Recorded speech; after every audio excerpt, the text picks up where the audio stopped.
महामारी कोरोना संक्रमण दिनकु दिन व्यापीबार लागिछि। कोविड नियम को कड़ाकड़ी भाव पालन करने राज्य सरकार समस्त जिलापाल मानू निर्देश देइछन्ति। केतेक जिले में सरकारी कार्यालय किछि दिन पई बंद रहितबा जणा पड़िछि। मात्र जाजपुर जिला बरचना ब्लॉक रे कोविड नियम को खोलाखोली भाव उल्लंघन करा जायतिबा देखिबाकु मिलिछि।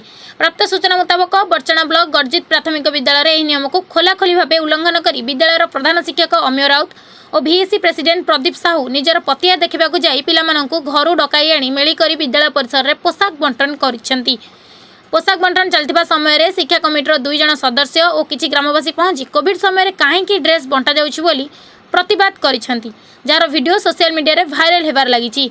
तबे घटना संपर्क में बरचना बीओ को पचारिबारु से कहिसेंती घटनार तदंत पई CRC को निर्देश दिया जायछि। तदंत रिपोर्ट आधार में कार्यानुष्ठान हेबो। अन्यपटे जिलापाल एथिप्रति दृष्टि देवाकू ग्रामवासी माने दाबी करिसेंती। बरचणारू उत्कल केसरी सामलका रिपोर्ट तत्काल खबर .in।